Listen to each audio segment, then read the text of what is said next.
السلام عليكم ورحمة الله وبركاته. كنتمنىكم تكونوا بخير وعلى خير وما ناقصكم حتى شي خير. فيديو جديد، طلبية جديدة، روتين جديد. واللي محب اللي محبي الكيك ديزاين ان شاء الله اليوم غادي نشارك معكم كيك ديزاين ديال التايكواندو بجميع التفاصيل ديالو. غادي نشارك معكم كاع المعلومات اللي انا كنعرفها، ما غاديش نبخل عليكم بها.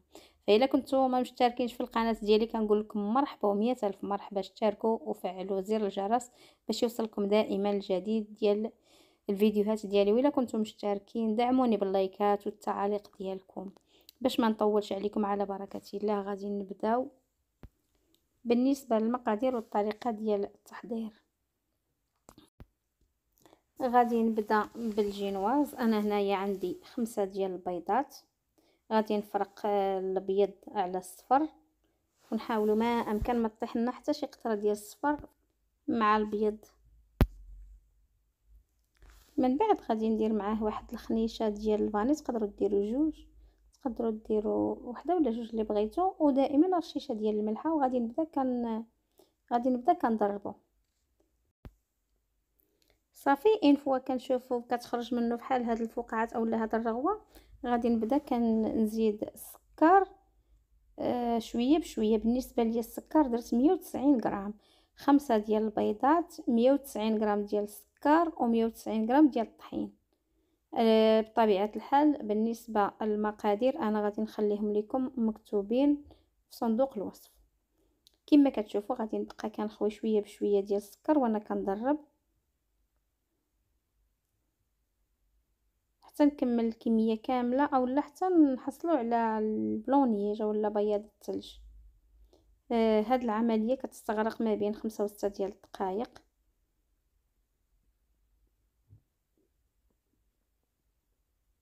البنات تقدروا ديروا العجانه، المهم انا هنايا درت الدراب هذا اليدوي، هو الدراب الكهربائي عفوا. صافي غادي نبقى كندرب. هنايا كبيت الكميه كامله صافي. النتيجه اللي بغيت نحصل عليها انا راه هي هذه. ان فوا كنحصل على هذا البياض ديال الثلج غادي نبدا تنضيف الصفر. بالنسبه للصفر غادي نزيد تقريبا بيضه بيضه وانا كندرب حتى ندخل هذوك الخمسه ديال صفر ديال البيض في هذاك المزيج ديال السكر مع بياض البيض. بالنسبه للعمليه كما كتشوفوا راها ساهله، وهذا الجينواز هذا راه كتجي ساهله.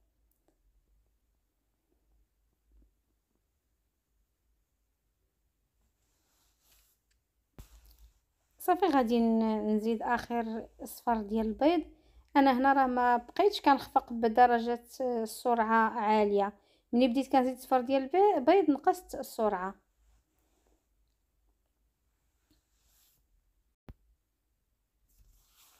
من بعد غادي نجيب واحد باش غادي نبدا كنغربل، وغادي نضيف كما قلت لكم 190 غرام ديال الطحين. بالنسبه ل 190 غرام ديال الطحين انا زدتها تقريبا على 4 دفعات. دائما فين ما كتكون الكميه فايته 150 غرام كنزيدوها على اكثر من 3 ديال الدفعات. وانا حيدت الضراب الكهربائي واستعملت فقط الضراب اليدوي، وكنخلط في نفس الاتجاه باش ما نطيحش هذاك البيض اللي انا مونطيته على هذا الشكل هذا. صافي كندير واحد سباتيل وكنجمع دوك الطراف لان كيكون بقى ليا فيهم الطحين ما تخلطش مزيان. كما كتشوفوا انا كيف ما قلت لكم نفس الاتجاه. دائما ملي كنكونوا كنديروا الجينواز اولا الموليكيك دائما كنخدموا في نفس الاتجاه. صافي حتى كنحسوا بان العناصر ديالنا كامله متزاجات. بالنسبه لهذا الجينواز هذا راه ما فيهاش الخميره، فيها فقط 3 المكونات. غنعاود معكم المكونات مره ثانيه. 5 د البيضات، 190 غرام ديال السكر سنيده، 190 غرام ديال الدقيق. هنايا انا راه قبضت هذاك المول فرشت له عفوا في الاسفل الورق ودهنت له الجناب بالزبده والطحين. الا كنتو غادي ديروا المول وبغيتوا هاد الجينواز يطلع بزاف لبسوه بالكاغط ديال الزبده وخليوه عالي باش يطلع لكم. انا عارفه بان راه ما غاديش يفوت العلو هاد المول هذا، داكشي علاش ما استعملتش الورق ديال الفرن في الجناب. صافي غادي نخبطو شويه وغادي ندخلو الفرن، نشعل عليه فقط من التحت خدا مني تقريبا واحد 40 دقيقه. درجه الحراره 180 درجه. صافي شعلت عليه فقط من التحت. دابا غادي ندوز نحضر الكاناش باش غادي نعمر هاد الطارطه ديالي. هنايا خديت 400 غرام ديال الشوكولات الابيض، وغادي ندير معاها 200 غرام النصف ديالها ديال الكريمه السائله باش غادي ندوبها. ولكن القاعده انا قبضت 400 وضربتها في 1.8 عطاتني 720 غرام. غادي ندير النصف ديال الشوكولات اي 200 غرام وغتبقى ليا 520 غرام حتى ندوب الشوكولات مع هاد 200 ميلي ديال الناطا. عاد نبدا كنضيفها. كنتمنى نكون شرحت لكم مزيان. المهم 200 غرام ديال الكريمه ندوب فيها 400 غرام ديال الشوكولات، واللي بقى من هذيك 720 غرام انا غادي نديرو هنايا. كنت غادي نديرو في هذا الكاس بوحدو، ولكن مع الاسف ما هش ليا 520 غرام، قسمته على جوج ديال الكيسان بهذا الشكل هذا. المهم الطوطال ديال الكريمه اللي كنديرها في هذا الكاناش ديال 400 غرام ديال الشوكولات هو 720 غرام ديال الكريمه السائله. صافي من بعد ما غادي نعبر 520 غادي نحتفظ بها. وفي هذا الاثناء انا راه ديجا درت هذيك 200 غرام ديال الكريمه درتها في حمام مريم، اولا درتها مباشره على البوطه. عفوا الشكلاط اللي كنديرو في حمام مريم درتها باش تسخن ونخلط بها هذيك 400 غرام ديال الشوكولا البيضاء. صافي من بعد غادي نكب هذيك الكريمه اللي انا سخنت فوق هذا الشكلاط. غادي نخليها غير واحد شويه، واحد جوج ديال الدقائق، وغادي تذوب ليا بكل سهوله. الا كنتو درتو شي شكلاط اللي هو الطابليطه ديالته قاصحه اولا ما هذا رقيق كيف ما كتشوفوا غيذوب بسهوله. الا كان شكلاط غليظ ذوبوه في حمام مريم وعاد خلطوه مع الكريمه السخونه باش يذوب لكم بسرعه. المهم هذا هو الشكل. صافي من بعد ما ذوبت هذاك الشكلاط مع هذيك 200 غرام كيف ما قلت لكم غادي نبدا نزيد هذيك 500 غرام شويه بشويه.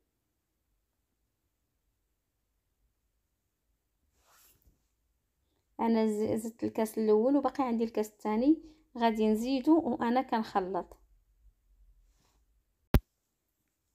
حتى غادي يندمج ليا مزيان كيف ما كتشوفوا على هذا الشكل. انا هنايا راه بدا كيتجمع ليا لان كان البرد.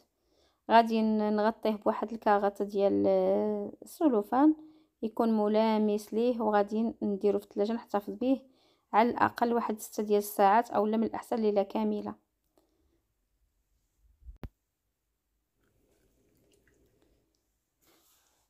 الشكل ديالو غادي يكون هو هذاك الشكل اللي شفتو في الاول. دابا غادي ندوز نحضر الكاناش دو كوفرتير. بالنسبه للكاناش ديال الكوفرتير كناخذ هنايا 300 غرام ديال الشوكولات نوعيه جيده مع 200 غرام ديال بديل الشوكولا مع 150 غرام ديال الشوكولات. انا خديت هذا بلا سكر لان ديك الكريمه اللي خدمت بها قبيله فيها الشوكولات، وهاد الكريمه هذه خديتها بلا شوكولات لان الشوكولات حلو.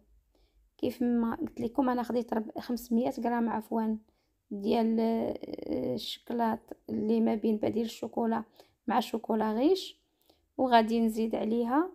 المهم نزيد عليها ما بين 125 حتى 150 نقدر نوصلوها حتى 200 ديال الكريمه، ولكن من الاحسن زيدوا 500 غرام ديال الشوكولا ديروا فيها 125 130 غرام باش تجيكم واحد الكريمه اللي هي عاقده. صافي غادي ندوبوها وغادي نحتفظوا بها حتى هي حتى الغد اللي عاد نخدموا بها. ودائما كنحتفظوا بها بالبلاستيك اللي هو ملامس للسطح ديالها. غادي نرجعوا نديروا الكيك ديالنا. انا ما شاركتش معاكم كيفاش عمرته لاني شاركت معاكم فيديوهات كثيره الطريقه. المهم كيف ما شفتوا انا راه كنت صايبته نهار قبل ودرته في الثلاجه. الغد ليه غادي نبدا.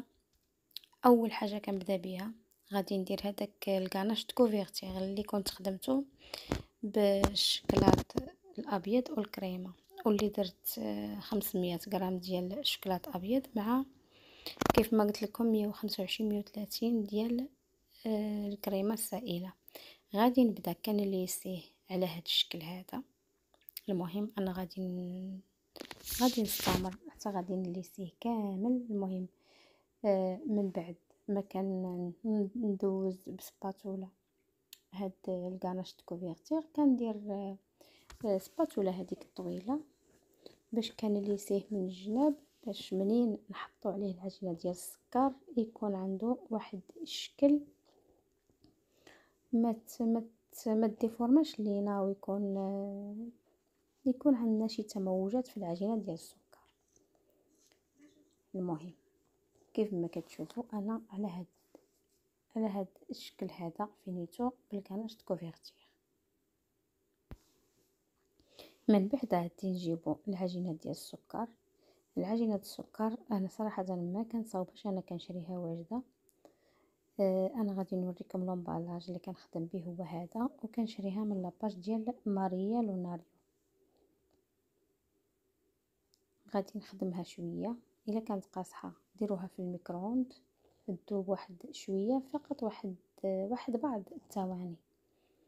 انا هنايا غادي نقطع الشكل الدائري اللي غادي نديرو من الفوق، غادي نحطو من الفوق وعاد غادي نقطعو بالمقص على الدائره ديال الديامتر ديال هاد الكيك اللي عندي. صافي كنحطوه. كتشوفوا بان هذيك العجينه السمك ديالها تقريبا كيكون واحد ولا 2 مليمتر. بالنسبه ما تخافوش سواء انا رققتوها سواء غلطتوها، لان الكاناش دو كوفرتير راه ما كيشربش العجينه ديال السكر، ما كتوقع لها حتى شي حاجه، تقدروا تحتفظوا بها عفوا شحال ما بغيتو. صافي كما شفتوا انا قطعت لها الجنيبات بالمقص، وغادي دابا نمر باش غادي نصايب العجينه اللي غادي نغلف بها الجناب. كناخذ غير واحد الخيط كنديرو في المحيط ديال هذيك الكيك اللي هو عندي، وكنحطو وكنعبر عليه العجينه ديال السكر اللي غادي ندير في الجناب. صافي كنسرحها على هذا الشكل، وكنحاول نقاد لها فقط الشكل اللي كيكون من التحت بهاد القطاعه. الا ما عندكمش ديروا غير الجراره ديال البيتزا حتى هي كدير نفس الدور، غير هي فقط كنحتاجوا هاد الجراره هذه، لان بحال دابا انا غادي نزين بها ان شاء الله الحزام ديال اللي غادي نزين به.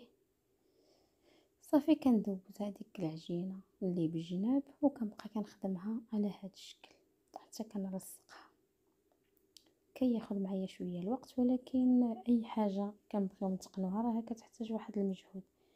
من بعد انا خديت هاد الشكل ديال هاد القميص ديال التايكواندو، فقط درت السينتا ودوزت بها هذيك الجراره اللي قلت لكم كنقطع بها، درت هذيك الجراره المسنه وعطاتني بحال شكل ديال الخياطه، وكما شفتوا حطيتها من فوق منه.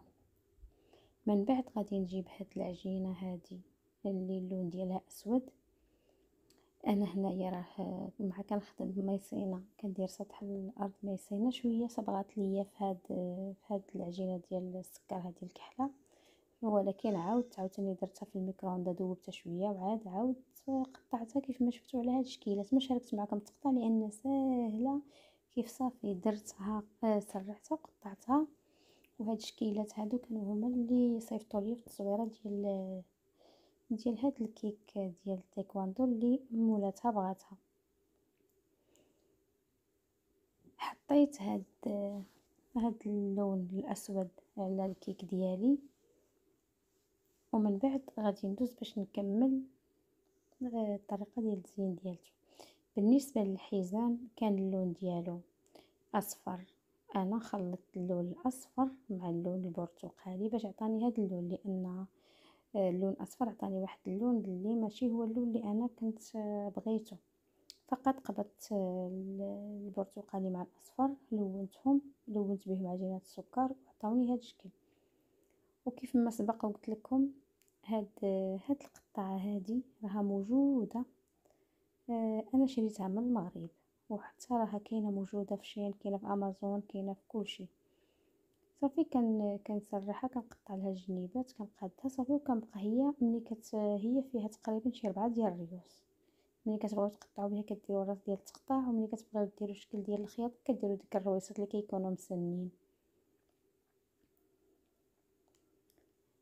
باش ما نكتروش المنصانيه انا كنستعان هكا بالموس باش كنحيد ديك العجينه من سطح العمل، حيت الا جيت غادي نهزها بيدي غادي غادي شويه تجبد ليا. الطريقه باش كنحولوا هذوك الريوس ها هما هادو. المهم هي هذه الطريقه ديالها، وهذه هي هاد الاداه. هذه انا كيف ما قلت لكم راه انا جبتها معايا من المغرب، ولكن راها موجوده هنايا. كاينه في تيمو، كاينه في شين، كاينه في علي اكسبريس، في امازون، في كلشي. وحتى الثمن ديالها راه ماشي غاليه. انا هنايا كندير دوك الشكل ديال هذيك الخياطه ديال الحزام. غادي نستمر حتى غادي نكملها. غادي ندورها بهذيك الكيك ديالتي.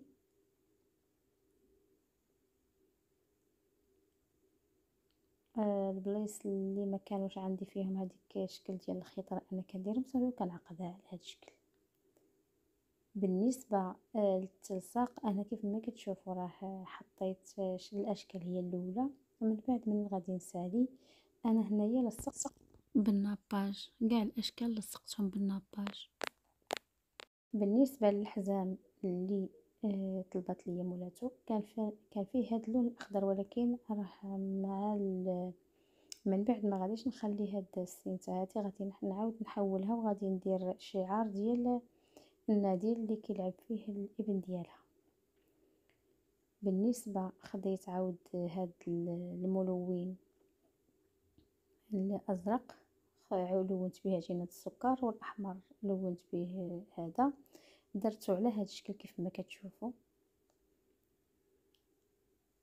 وقطعته بالموس. لان كيف ما قلت لكم انا تبعت الشكل اللي طلبات ليا مولاتو، كان فيه هذا الشكل هذا.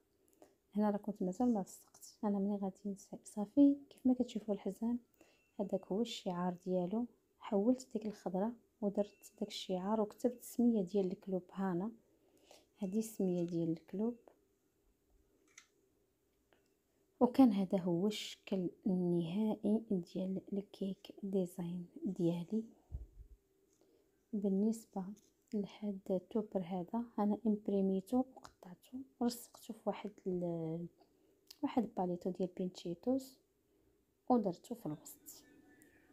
وكان هذا هو الشكل النهائي ديال الكيك ديزاين ديالي ديال التايكواندو. الا عجبكم ما تبخلوش بالاراء ديالكم والتعليقات ديالكم، وما تنساوش تبارطاجيو الفيديو ديالي مع الاهل ديالكم والاصدقاء ديالكم. ودمتم في امان الله، والى فيديو قادم بحول الله. وقبل ما نختم كنقول لكم دائما آراءكم تهمني.